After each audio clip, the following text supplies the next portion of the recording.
everyone, and thank you so much for being here. My name is Eady Smith, and I have the great pleasure of traveling the nation and having wonderful, inspiring, uplifting conversations.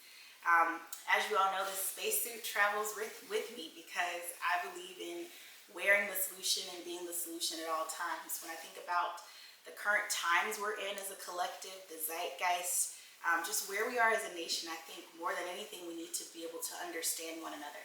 And for me, one way of understanding that, I like to think of the fact that we're all just souls in spacesuits. Our bodies are spacesuits. We're taught to think about how we're different, but truly, we're all just souls in spacesuits traveling our individual paths. So as we get ready to have a conversation today, I'm so excited and grateful for the opportunity to introduce my esteemed guest. I'm going to let him do it. Can you tell us a little bit about yourself and give us your name? Sure. Yeah, my name is Brian Proctor. I'm an author. I wrote a book really around the story of my father, all the lessons I learned from him. My father was Bob Proctor. He was a very large speaker out in the world. And so I wrote about all the lessons and everything I learned growing up with Bob Proctor as a father, and really share who he was, not necessarily as the speaker, but as a father, and how I was raised. And so I wrote that. I deal with a lot of marketing. I was in marketing for his company for close to 30 years. Wow. And my wife and I are now on our own and loving life. Awesome. And I have to say, I love this suit. Thank you so much. It's I love the concept. It came to me in a dream, and I'm very intentional about acting upon what I believe God is telling me to do. And I tell people it's quite the commitment to my work, right? Because you're not going to just get up in a silver spacesuit if you don't believe in your work. But I truly, truly, truly believe that there's so much more that unites us as human beings than divides us. And for some reason, when I give my speeches and give my talks, the ability for people to see me talk about this, talk about inclusion and unification, but that phrase, we're all just souls in spacesuits, allows people to separate themselves from their skin for a minute. It's just like, it's so silly. We're all the same. Man, that's good. I like Yeah, that. thank you so much. So I wanna start out by asking you, what are you grateful for? Right now, I'm grateful that you and your husband Darrell are here. This has really been a nice experience for both my wife and I, for you to come out here and visit us in our own home. It's a unique experience, and it's been wonderful getting to know you both. Thank you, and I have to echo that. I'm grateful to be here, and grateful to you and your wife for just being such gracious hosts. So thank you so much for having us. Well, thank you. Yeah. So throughout our lunch that we just had here with our respective spouses, it dawned upon me that you and I have something very cool in common. We have amazing fathers. Yes. And that is just something, it's hard to put into words how amazing it is to have that in your life, and how really important it is to realize that who you are and who you decide to be can positively affect your lineage for generations. If you stand up and you're who you're called to be, and you do the healing and the work that you're supposed to do in the world, you can literally provide a covering and a favor and a practice of rising to your highest nature for your entire lineage. And that thought just runs chills through me, really. Yeah.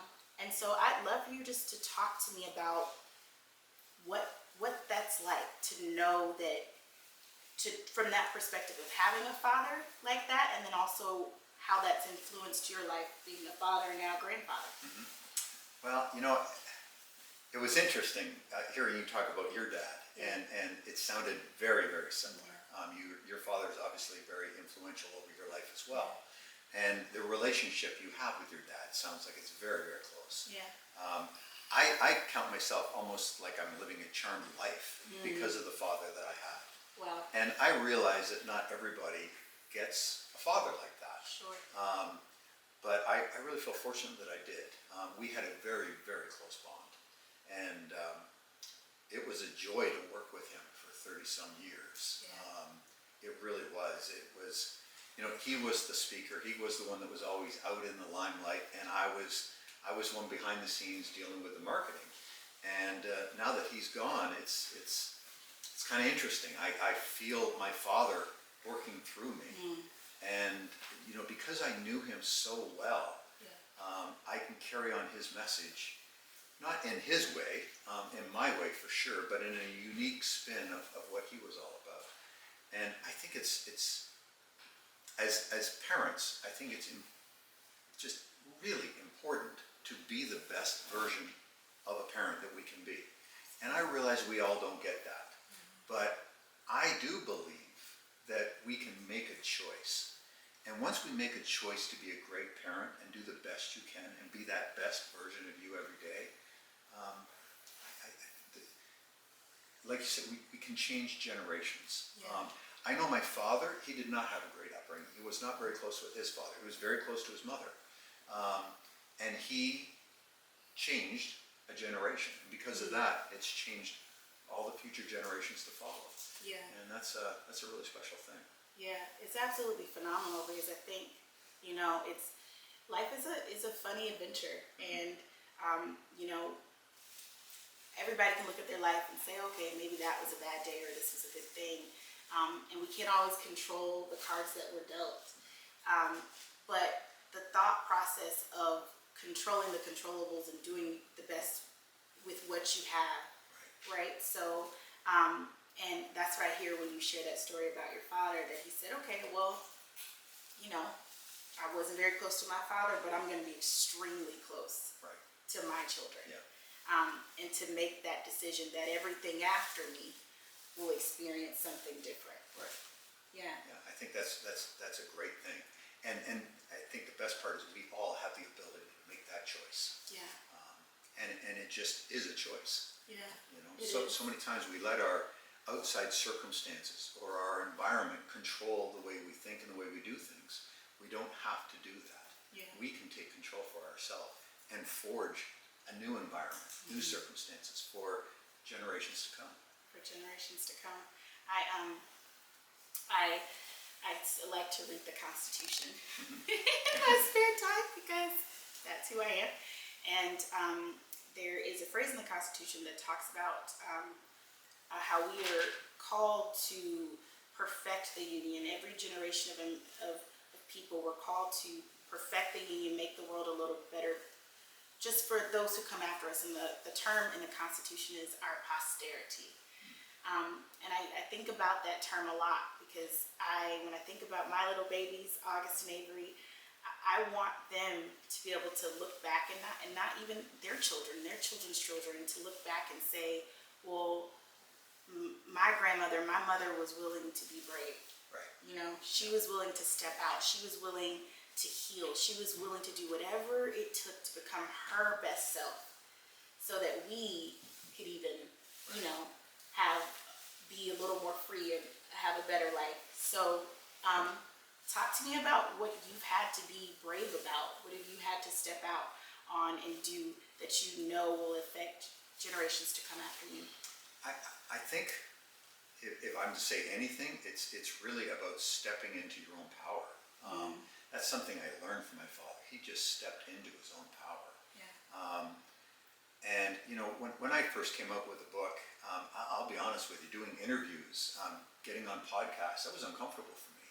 And I think the best thing I can teach my kids is not to preach at them, but to show them.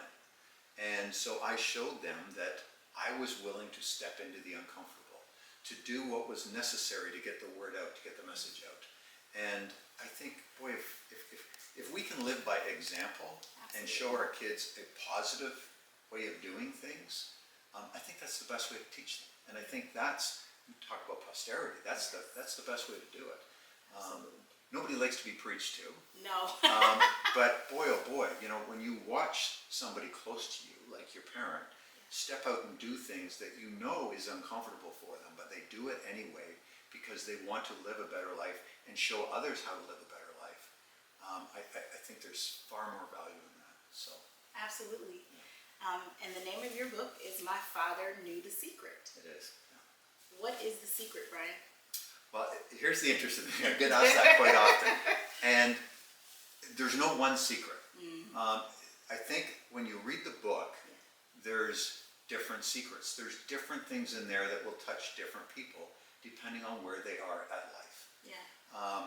But if I was to summarize and give one or two things that I think are probably the most important, and I'm probably relating strictly because of myself, because I think there is lots of different messages in there, but it's two things.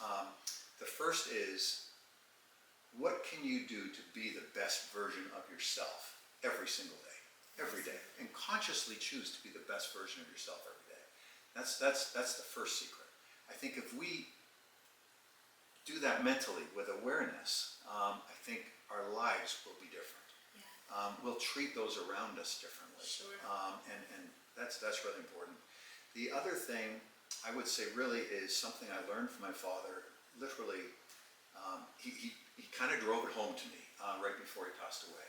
And that was really to follow my intuition. Listen to my intuition and let it guide me. Because your intuition, it's your subconscious, it's your feeling mind. And it is in tune with the universe, really. And if we follow our intuition peacefully, it'll always guide us the right way. You know, how often we've done something we think, oh, we really shouldn't do that. We didn't listen to our intuition. Sure. But boy, if we listen to it and follow it, it makes a big difference. Yeah. Maybe sounds silly, but that's really been a very valuable lesson for me the last couple of years. It doesn't sound silly at all. It is absolutely what I live by. You know, and what's cool about it is, like I said, the kind of trick of the world is that there are secrets, but they're really not. Everything that the stuff of life that everyone is looking for is free and available to everyone, like your intuition. And people use different terms and different language for it. You know, I grew up in church, and we call it the Holy Spirit. You know, there are different terms for it all, but there's still this life force that is there to guide you. You truly aren't alone. And one phrase that I really, really, really love is trusting your path. Yes. Your path is your friend. And being able to trust those inklings, those visions, however it comes to you. There's a pulse in there, and if you just trust your life to unfold, I gotta believe, you know, that it leads somewhere great. Right. It has to, right? I agree. Yeah. Yeah, and I think so often we just don't follow that. We let our paradigms, our you know, those voices on our shoulder dictate and guide us. That, you know, the voices that say we can't do that, or we shouldn't do that, or but if we follow that inner voice, Sure. boy, I agree. Actually, I think you can be guided divinely, and I think Yes. that's the real secret. Divine guidance. Yeah. Absolutely. I love the term that you use, paradigm. I want to talk a bit about paradigms because I think we have individual paradigms, we have collective paradigms. So talk to me a bit about paradigms and what it looks like to shift your paradigm. Well, you know, my father talked a lot about paradigms. We actually ran seminars that were called Paradigm Shift, that we would have people come in from all around the world. And he really simplified it. He said a paradigm is really just a group of habits, a way of thinking about something that we have had ingrained in us most of the time from when we're young. And it can be from our parents, from our environment, whatever that may be. And he said, you know, some paradigms are really good, and others are maybe not so good. And he said, you know, we can all change our paradigms just with our thinking and with repetition. He says it's really important if you want to change the way you look at something, if what you're looking at is not going well, he said you can change your paradigm by just changing some habits. And usually if we try to change too much at once, nothing much happens. It's a little hard there. But boy, oh boy, if we can change one habit at a time and just slowly work at things in a positive way, that's how you change paradigms. And Dad was always of the opinion that we should never let our outside circumstance or environment control the way we think and control our desires and what we want in life. Yeah. We need to get away from that and really think, what do I want? How do I want to live? How do I want to treat my family? How do I want to raise my kids? and really give that thought, because most of the time it's our paradigms controlling it. We don't give it any thought. We just do what our parents did and what their parents did. And if we want to change things, we just need to change the way we look at it. Absolutely. That's what's that Wayne Dyer quote?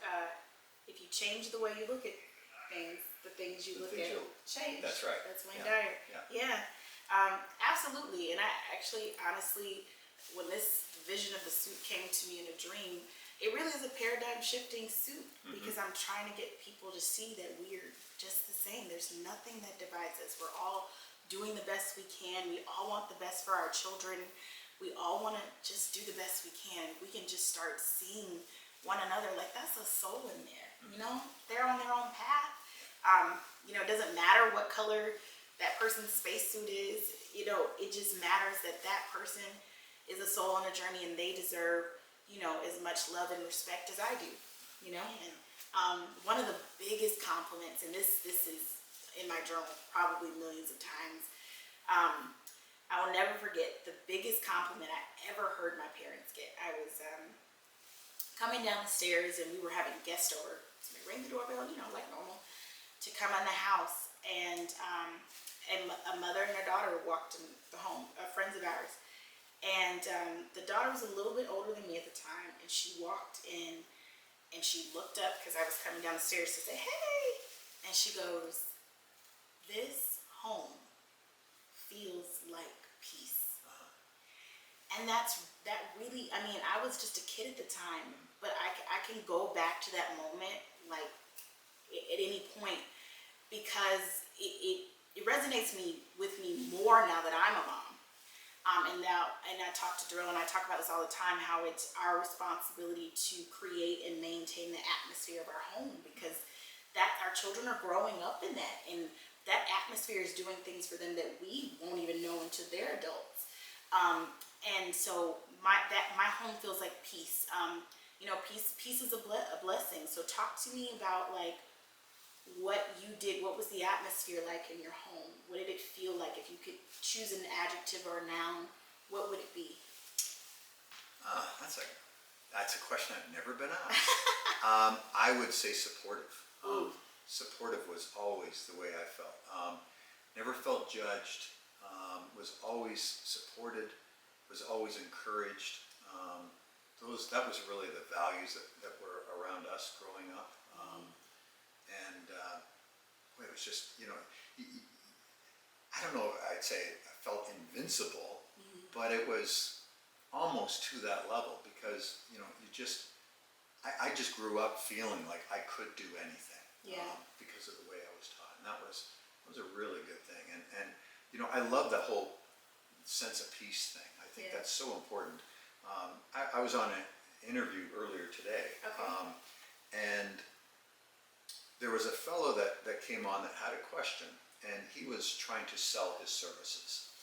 And he knows his stuff. He's on sales calls all the time, and he wasn't selling anybody. He was not doing well. And I could tell right away when he spoke why, because he was not at peace. And you know, how often you think of when you meet somebody, they can have the right words, but if they don't have the right feeling, it's like something, you know. And that's what I explained to him. I said, you need to get peace within you. You need to be able to calm down and feel good about what you're doing, and not force your feeling anything, because people feel that. And I've always felt that we can feel that energy far more than the words that are spoken to us. And it's such an important thing. And that's why growing up in a house that feels peace, that's a powerful thing. Yeah, and I think people, when you really, when you come from a space or an intention of like, I really want to help people, like when your purpose is upon you, it resonates completely differently. Like, it's a different vibe. It is. You can feel it. So talk to me a bit about your purpose on this planet. Brian Proctor's purpose on this planet is? You know, my purpose, it's interesting. It has really evolved.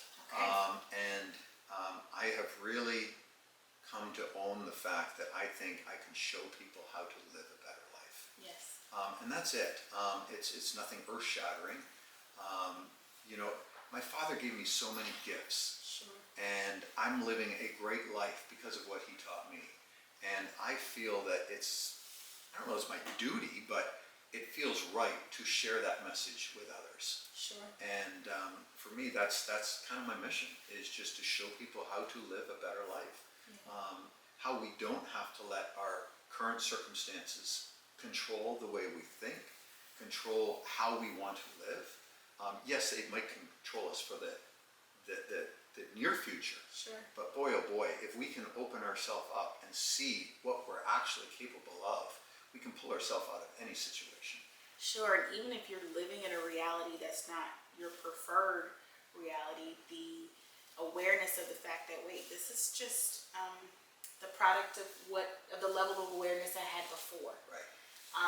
But if I focus on the lessons that are in this, I can take it up a notch. Yeah. Yeah, you know, that brings a point, something that I've always heard or learned, is that where we are right now is a product of what we thought yesterday and the month before. Yeah. And so what are you thinking about right now? If you want to live a different life, you need to think a little bit differently. That's it. And that's it. That's it. When I have the great blessing of being able to talk to people about where we are collectively, and I tell people where we are collectively, we're in a momentous time in history. We can all feel it. Things are moving. Things are changing. But the reality that we're feeling is a result of the thoughts of yesteryear. Correct. Results of the thoughts of the past. And thoughts have an expiration date. The way people thought about each other and thought about nature in the past, we haven't been inclusively intelligent about one another. We haven't been inclusively intelligent about how our human activity impacts nature. But now, as we're evolving as a collective, we're saying, wait a minute, we need to take better care of our natural resources. We need to evolve. We need to think differently.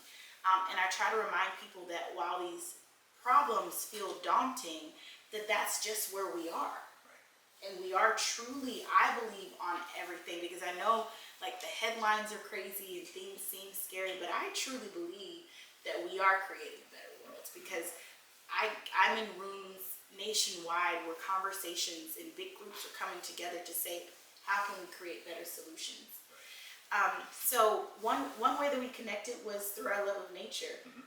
So I love to talk to people about their experience of nature as a child, and what they've seen change, and your experience of nature as an adult. So tell me, I know you've been blessed to live in a lot of different places, yep.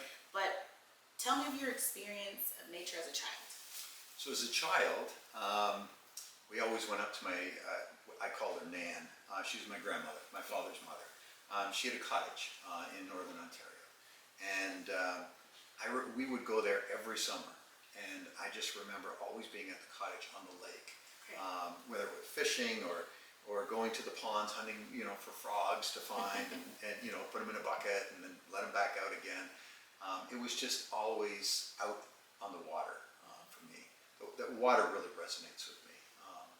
Yeah. And that's my memory as a kid. It was just always just exploring. And it was so great. I realize things are a little different now, but boy, back then it was we just explored. Yeah. You'd be gone all day, and you knew you had to be back before the sun was down. Yes. That was kind of it. You didn't have a cell phone or anything. Yeah. Nobody ever worried about you. They knew you'd come back. It yeah. was it was really a different time, but it was just really exploring for me. That was, I don't know. I had a thing about just going off into the bush. No, I think that's so amazing. I thought about the be back before the sun went down. I kind of grew up in the era of just you had to come home before the street lights came on. Right. Yep. Is what my husband and I, we joke about all the time. But we grew up in neighborhoods where we could just run and ride our bikes and ring the neighbor's doorbell and run away. And we did all of those things. And as long as you were home, by the time street lights, and we, being a kid, we wait till the last second, like the first street light would come on and we book it, because we all knew we had to be in our separate homes. But yeah, I mean, what nature does for people is the shared mission that my husband and I have found. And the fact that nature inherently unites people, nature inherently heals, and nature is something that it's the responsibility of us all to be good stewards of. So talk to me a bit about how you experience nature as an adult. So as an adult, it brings me peace. Yeah. And this is, I tie it back into the feeling that, at your home, at family home. And this is why I love what you and your husband are doing. I think it's so important to get people out into nature. People that just don't, for whatever reason, have that ability to get out. My wife and I, Corey, one of the things we love doing is just going for walks. Yes. Our wedding anniversary, we hike mountains. Yeah. We just try to do different things, and we just get out into nature. And what it does for me, it just brings me peace. I go out in the boat on the water or kayaks, and my whole body just release, and it brings me peace. Yeah. And that's really what nature does for me now. I think of, gosh, the more people, it's like you say, we live in a world of 24-hour news cycle. Yes. And we need to shut that off. Yeah. We don't need to be watching all that nonsense. And boy, if we were to shut that off and go out on the water, go into the woods, get out into nature and just look around at what we have. Literally. I mean, it's just, it'll change your energy. Absolutely. It really will. And that's it for me as an adult. It's a peacemaker. It just puts my energy at ease, and I feel really, really good. Yeah. I tell people all the time, I'm the poster child for artwork. My husband brought me into the outdoors. I mean, I rode bikes as a kid and ran around the neighborhood, those different things. But as far as like going out on the water, getting out of the boat, going for long hikes, he's been my mentor and my guide through that process. And I have, because if you talk to people who knew me growing up, they would say, Ashley's all out of nature now, and I'm like, I'm just as surprised as you are. But I seek experiences that rearrange me and remind me of who I am, and heal me and help me to think differently, that open up my scope. And nature just does that. So while I don't share the same disciplines as my husband, I like to fish more than anything, and he hunts, of course. Us being out there together is enough. Like, because really, we just go for long hikes. Like, literally. Yeah. And it's life-changing what I've been able to experience. And you can do it all, right? You can have a wonderful city life and still spend some time on the weekend and just go out. But I think any access point to just getting out and seeing things that are bigger than you. We just visited the Redwood Forest not too long ago, and just being able to look up at the trees, it does something for you. Yeah. So I love that so much. So thinking about nature, what do you think that, if you had to impart any words of wisdom, what would it be for us to think more inclusively and think differently about how we can do better taking care of nature together? Well, I think it's, there's so much going on right now, and I think Sure. it is important that we give it thought and we actually proactively do things to protect our environment. Sure. There's so much corporate greed and things that can destroy it. Fortunately, I think a lot of people are now realizing what needs to be done, and it's slowly changing. It's probably going to be a slow process for sure. But I think it's important that we take care of what we have. Yeah. Because, like I say, when we get out in the woods, it charges your batteries. Yes. It makes you. I like that phrase. It really opens you up, and I think it's important that we take care of what's around us. One of the silly things we do here, this is a bay that goes right into our main city, and so sometimes the water has not been as crystal clear as it should be. It's been great now, but a number of years ago it wasn't, and so we started getting these bags of oysters, little seedling oysters they call them. And everybody started to do it. We all got bags of oysters, and we put them out. And those oysters would filter the water. And they would grow, and once they got big enough, you'd empty the bag and you get some more. And all the neighbors started to do it. and it has cleared everything up. It's taken a few Wow. years, but that's just a small example. And y'all just all came together Yeah, on one everybody accord. came together. Corey actually went out and worked side by side with a fella. It was a volunteer Wow. thing where they would get these bags and put them all out. And it's just, it's a simple thing, but it's an example. It's sometimes these little things that we can do can make a difference over the long haul. Oh my God, that is a phenomenal story. It's so cool because the other thing, through our work and our research, we show people that through, the urbanization and the modernization of society and technology, while all those things are so great, we've not only created a physical gap between people and nature, but we've created a mental, spiritual, and emotional chasm between people and nature, which meaning that the majority of us have forgotten that not only should we feel connected to nature, but we're literally a part of nature. That's it. And that's a beautiful example of, well, if I take part in it and I'm responsible and we come together, collaborative conservation, if we come together, we really can make a difference. And at the Minority Outdoor Alliance, we are actually in development. We're doing a big program nationwide. We're starting with 4 pilot states where we're developing volunteer programs with state agencies so that people can participate in conservation. Because I feel like if people can see that putting your hands in, whether it's bags of oysters, that's not a small story. That's a huge success story to me, because that's what it shows. If we can get a critical mass of people just doing small things together. Well, I think that's the deal. It's everybody's always looking for that big magic pill. And usually it's the little things that make a difference. And if we all do the little things, we all start doing something different, even if it's little, over a period of time, that all adds up, and that's when the big things happen. That for some reason, this triggered my memory of one of the chapters in your book where you talked about where you took the road trip with your father in the new car with your siblings. Talk to me about that trip and how it just mattered, that day by day thing. You see the analogy? So that trip, boy, Ashley, that's, what? Nobody's asked me about that story. Okay. I like this. So that was a great story. It was a great time. I was 15 years old. Okay. So that's going back a little ways. My father had just gotten this car. It was a 1976 Eldorado convertible. And it was, my husband loves old cars. Oh so man, it was like spectacular. And we were in Toronto, and we were going to California. So we took a road trip. My father, myself, my brother, and my sister. And here was the great thing. Dad turned that trip into an experience. It wasn't a matter of just getting from Toronto to LA. It was an experience. And what really made it valuable for me was Dad was always present. And I think as a parent, boy, this is such a great lesson.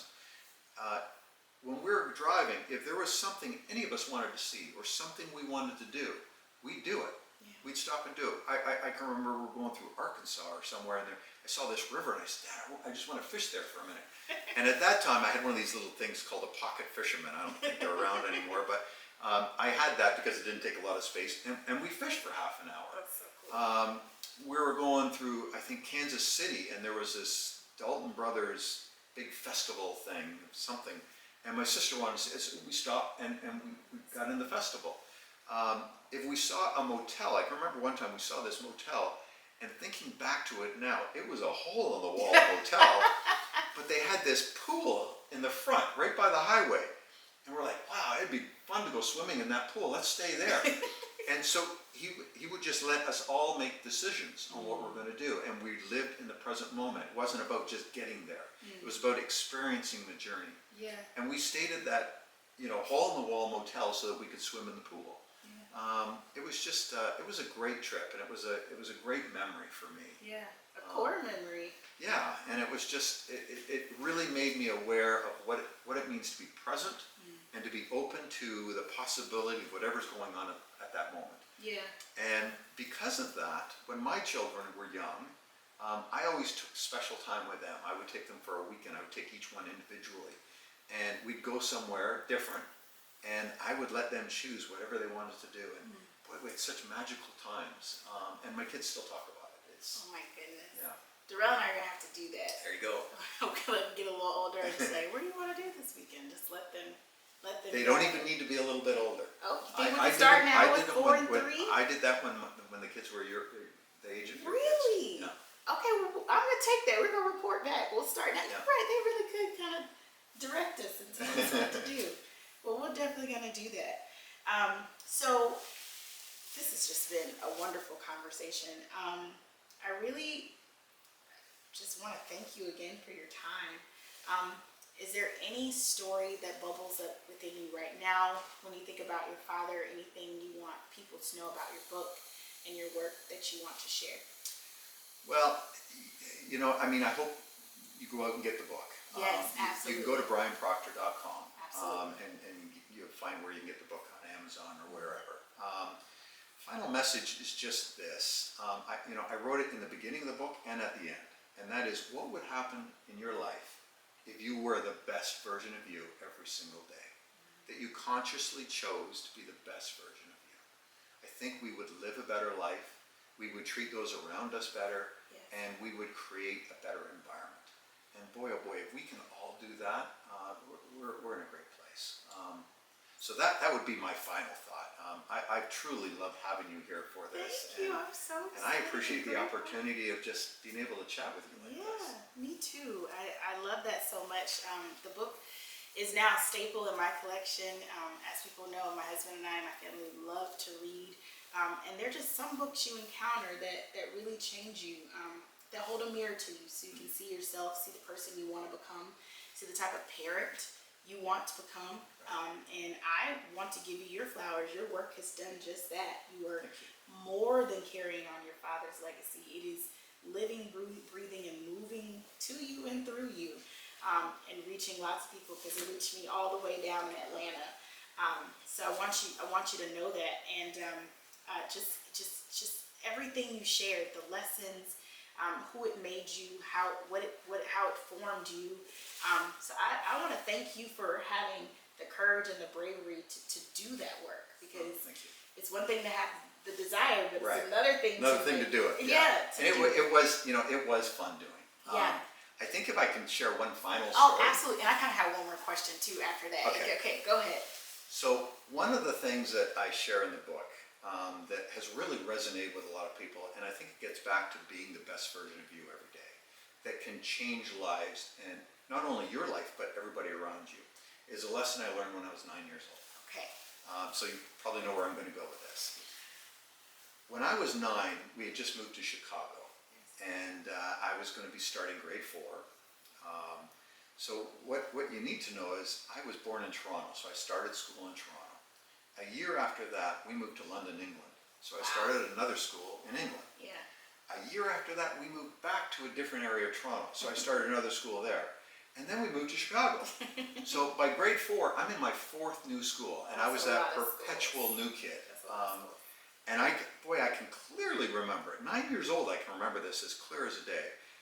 I was nervous. I hated being that new kid in school. Yeah. And I can remember sitting down with Dad and telling him this. And this is what he said to me. He says, Brian, he said, if you just go into there, and he says, you put these 4 letters across the forehead of anybody you're talking to. MMFI. That stands for make me feel important.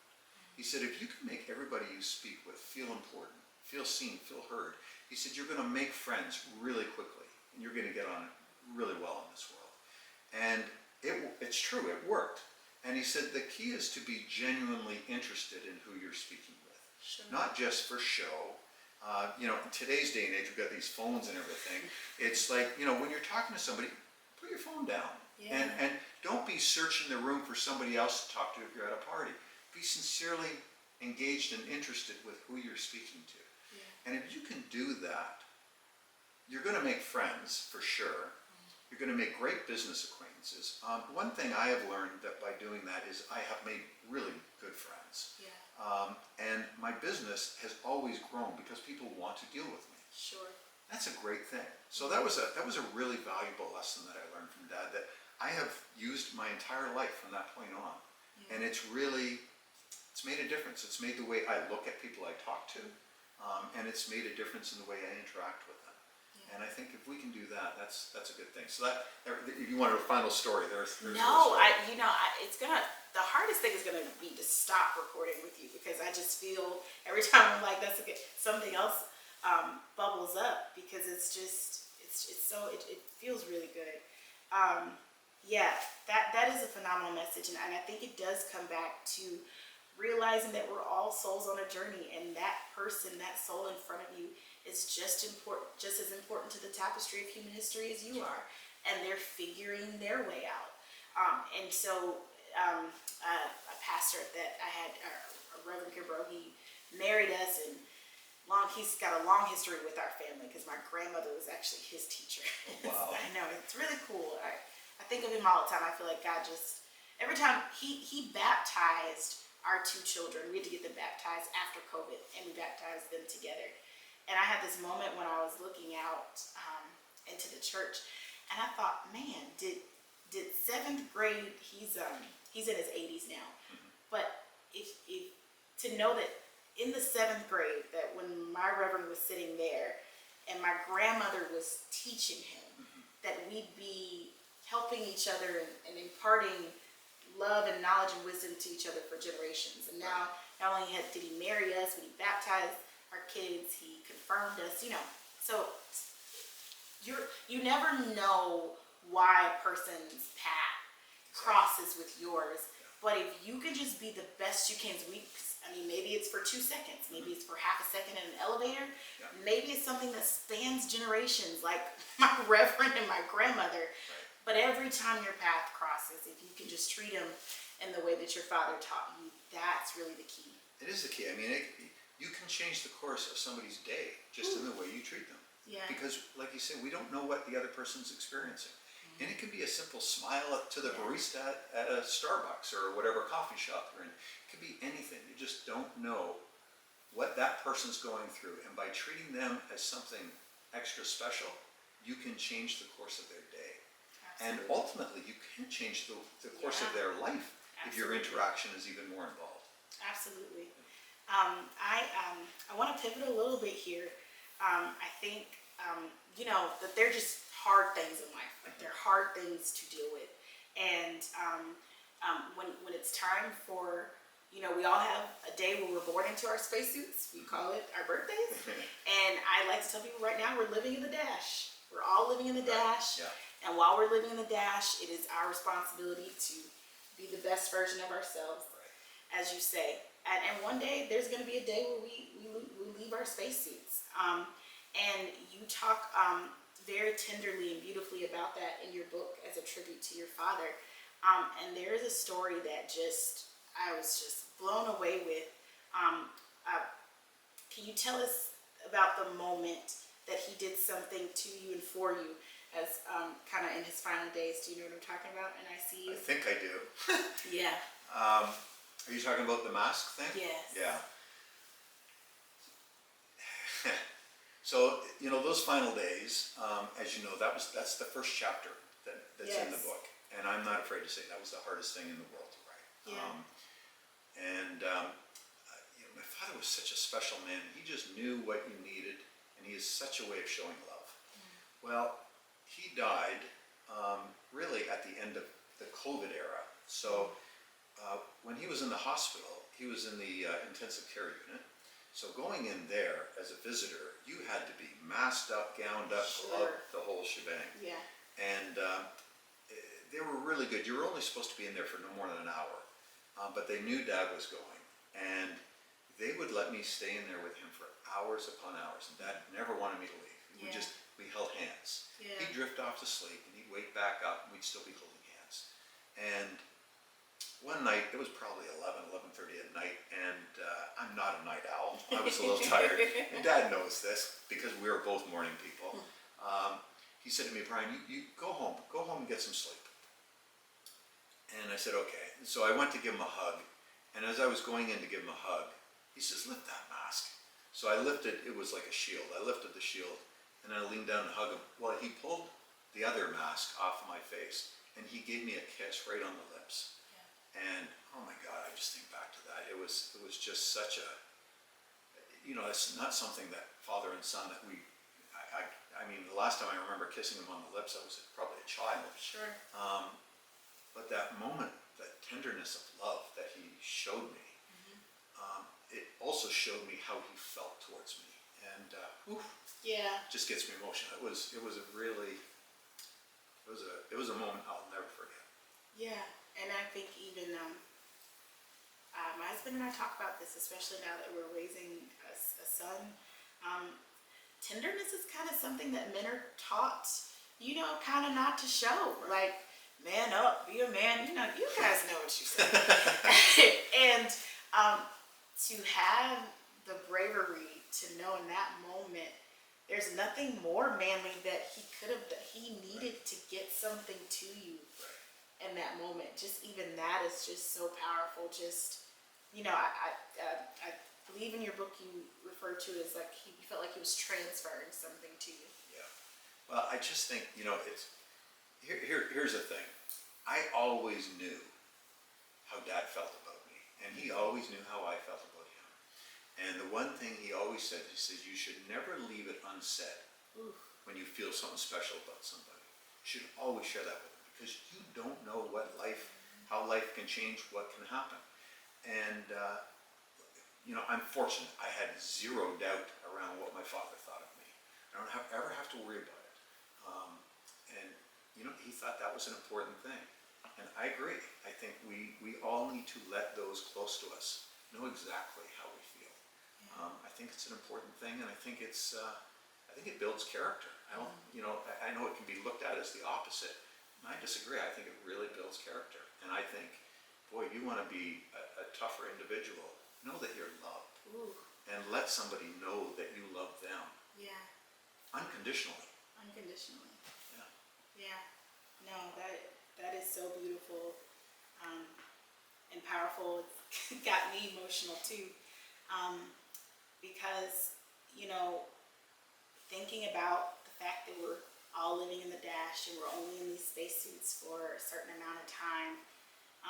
There is one day that we're all going to leave, and you really do want those that love you to just know how much. Okay, so all right, this is a cool story. So every night, my husband and I, with our kids, we have them tell us what they're grateful for. Every night before bed, and we pray and do our thing.